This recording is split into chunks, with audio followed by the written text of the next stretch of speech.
bonjour Florine, je suis très content en tout cas de te revoir et qu'on puisse parler de ton parcours, parler de ce que tu es en train d'entreprendre pour le moment et ton futur également. Donc un grand merci au nom déjà de l'Académie européenne de coaching et surtout de tous ces futurs étudiants ou ces futurs coachs qui vont avoir une belle expérience terrain venant de toi. Donc, je te propose de te présenter dans un premier temps et je te laisse la parole. D'accord, je te remercie Dominique, c'est un plaisir aussi de te revoir. Alors moi je m'appelle Florine Lévy, j'ai 36 ans, je suis infirmière de formation. J'ai évolué ensuite en tant que responsable de soins avant de devenir master coach certifiée par l'Académie européenne de coaching et aujourd'hui je suis fondatrice de Lévy en santé. Et puis auparavant, ça faisait plus de 14 ans que j'accompagnais des patients sur le terrain et aussi des équipes de soins. Je me suis également formée pendant mon parcours de soins à la sécurité des soins, au management d'équipe, aux ressources humaines. Et puis c'est toutes finalement ces expériences humaines euh, qui m'ont fait penser que finalement derrière chaque rôle professionnel, on a tous des obstacles et on a tous besoin d'avancer. Et puis aussi dans mon parcours personnel, j'ai eu des choses personnelles que j'ai dû surmonter. Et finalement, c'est toutes mes expériences perso et pro qui font que je me suis orientée vers le coaching. Ah ben, Ça a super. renforcé en fait ma vocation et me dire que c'est un plaisir pour moi en tout cas d'aider chacun à retrouver son équilibre, son énergie et son chemin de vie aligné vraiment avec ses besoins profonds. Super. Et parle-moi un petit peu de la Suisse, parce que je pense que tu es à Genève. Oui, Comment ça se passe le coaching en Suisse? alors je pense que ça se passe un petit peu partout pareil, c'est-à-dire que les thérapeutes soit sont installés en cabinet ou alors louent des bureaux de thérapeutes à l'heure. On peut aussi faire des coachings en visio, en présentiel. C'est comme quelque chose qui est en plein essor. On entend parler du coaching de plus en plus ces dernières années parce qu'on prend vraiment conscience que c'est un outil qui permet aux équipes de prévenir l'épuisement professionnel, d'améliorer du bien-être au travail. Et c'est vrai que cette culture de bien-être se développe de plus en plus aussi en Suisse. Donc voilà, c'est quelque chose qui est en plein essor pour moi. C'est ce que Super. j'observe. Et justement, tu peux me parler un petit peu du terrain? Qu'est-ce que tu proposes avec ta société? Comment ça se passe? Oui, bien sûr. Alors, avec Lévi en santé, en fait, moi, j'accompagne tous les professionnels de santé qui traversent des périodes de transition ou de fragilité, parce qu'il y a beaucoup de stress et aussi beaucoup d'épuisement dans le domaine du soin. Et puis, j'accompagne aussi les personnes qui sont atteintes de cancer ou en rémission. Pour Ok. les aider à retrouver un équilibre, un nouvel élan, un nouveau sens à leur vie. Voilà. Et puis je propose aussi bien des accompagnements individuels que collectifs. Voilà, j'ai plusieurs formats. J'ai vu que tu avais lancé un atelier il y a peu sur LinkedIn. Tu es présent sur les réseaux? Oui, effectivement, j'essaye d'être présente sur LinkedIn, Facebook, Instagram. J'ai aussi créé mon site internet avec l'aide d'une web designeuse. Je pense que c'est important d'être présent et puis de se faire connaître et de permettre aussi à tout le monde d'accéder à nos offres, à nos accompagnements. Mm. Ok, et donc si les personnes veulent te retrouver, ils pianotent Ils tapent quoi? Lévi en santé, ils tapent Ok, Lévi en santé, puis ils iront ils trouveront assez facilement, en tout cas sur Google, mon site internet, sur Instagram c'est pareil, c'est Lévi en santé, Facebook pareil, LinkedIn aussi. ok, super. Et peux-tu me donner ton sentiment par rapport à l'Académie européenne de coaching? Oui, alors moi je trouve que l'Académie européenne de coaching m'a apporté plus qu'une certification. C'est-à-dire que déjà elle m'a permis de structurer vraiment ma posture de coach, de développer ensuite des outils concrets qu'on va utiliser sur le terrain, mais aussi de savoir se les approprier. Et elle m'a donné confiance. Elle m'a donné confiance dans ma légitimité de pouvoir continuer à accompagner l'humain autrement. Et c'est une formation que je trouve à la fois professionnelle et à la fois humaine.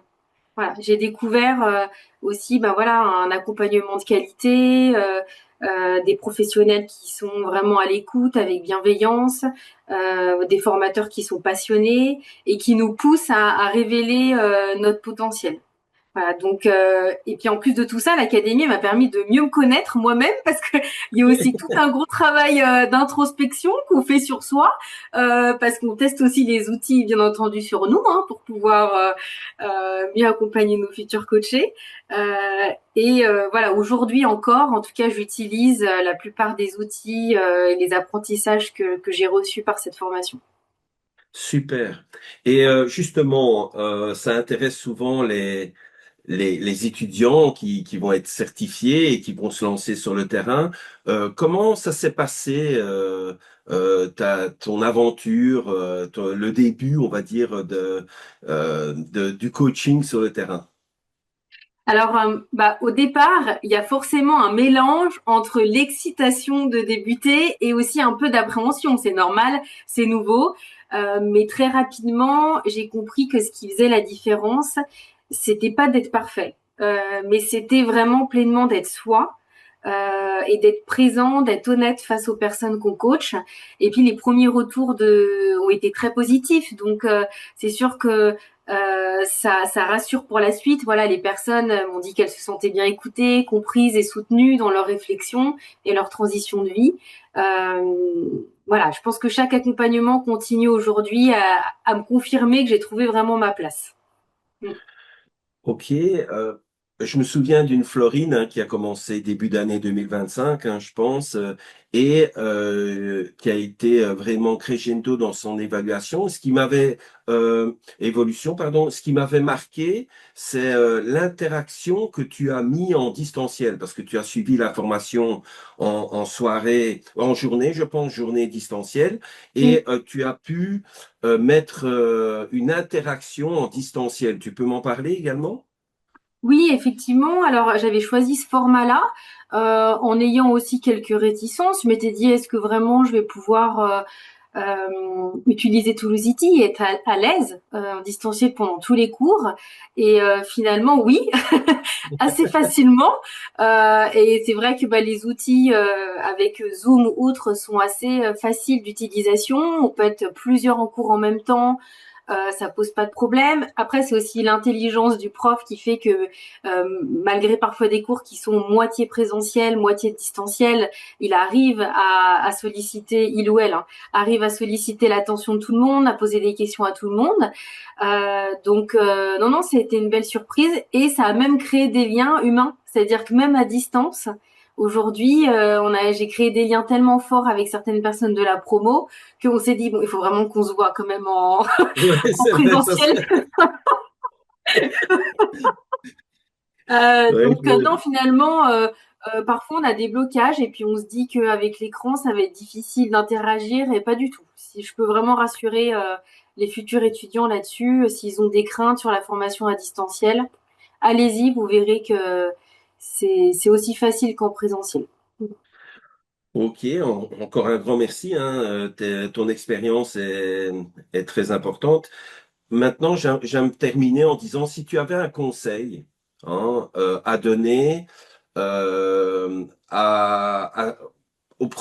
un premier temps à ces étudiants qui veulent se lancer au niveau de l'académie et puis au niveau des coachs certifiés qui veulent se lancer sur le terrain. Qu'est-ce que tu pourrais donner comme conseil? Alors pour les étudiants qui hésitent peut-être à s'inscrire, euh, je leur dirais de pas attendre de se sentir prêt vraiment à 100%, parce qu'on n'est jamais vraiment prêt. Au départ, il y a toujours un peu d'hésitation et de crainte parce qu'il y a l'inconnu, c'est normal. Et quand on choisit une formation dans l'accompagnement humain, on entre aussi dans un cheminement personnel, on apprend des outils bien sûr, mais on apprend surtout énormément sur soi-même, sur sa posture, sa manière d'aider les autres. Et je pense qu'il est important de se faire confiance et pas de se sous-estimer. De la richesse de nos parcours de vie. Des fois, on hésite, on se dit ah peut-être que j'ai pas assez de formation ou de diplôme. Non, la richesse de nos parcours de vie fait que on peut être aussi être à même d'accompagner avec une grande qualité. Donc surtout ne pas hésiter et prendre confiance et se lancer. Mm. Ok. Et par rapport aux futurs certifiés qui vont se lancer sur le terrain, donc les diplômés, hein, les futurs coachs de demain. Alors finalement, c'est un peu le même ressenti. Mon message, ce serait d'oser y aller parce que beaucoup attendent de se sentir vraiment prêt totalement à 100%. Mais la confiance, elle se construit dans l'action et l'expérience. Et quand on sort de Tout à l'académie, fait. on a tous les outils. Maintenant, il faut juste la confiance pour y aller. On a tout appris. Donc, il faut se lancer et rester surtout bien aligné avec qui on est. Nos valeurs, notre singularité. Pas essayer de faire un copier-coller sur d'autres coachs en se disant, oh, bah, celui-là, il marche bien, je vais faire comme lui. Euh, non, mais c'est vrai. Non, mais Exactement. voilà, je lui dis, je trouve que ça a pas de sens, ça colle pas, et puis le client, il va le ressentir. Donc surtout, oser y aller avec qui on est, avec notre parcours, avec notre expérience, avec nos soft skills, et puis rester, et surtout, avant de débuter, je pense que c'est important de se poser la question de qui sont réellement mes clients de cœur, qui j'ai Ok. vraiment envie d'accompagner. Et puis, je pense que c'est à cet endroit-là que naissent les accompagnements les plus justes avec lesquels on va se sentir aligné. Un grand, grand merci, Florine. Tu peux pas Bah, je t'en savoir ce que prie, hein. ça a apporté aux personnes qui ont des petites craintes, des doutes. Voilà, les témoignages apportent toujours énormément d'envie de passer à l'action. Et je suis très content quand des anciens élèves diplômés puissent se lancer, que je les vois sur LinkedIn, que je les vois au niveau de leur site web et que ça fonctionne et qui mettent vraiment également l'image de l'académie en avant. Et ça me fait énormément plaisir. Donc encore un grand, grand merci, Florine. Beaucoup de succès, je n'en doute pas, hein, Merci avec beaucoup. tout ce que tu mets en place. Et en tout cas, le monde soignant a de la chance d'avoir des coachs comme toi qui vont pouvoir les accompagner. Ça Bah, va? merci beaucoup. En tout cas, ça me va droit au cœur et merci encore pour la formation de qualité dont j'ai pu bénéficier. Mm. Un grand merci, Florine.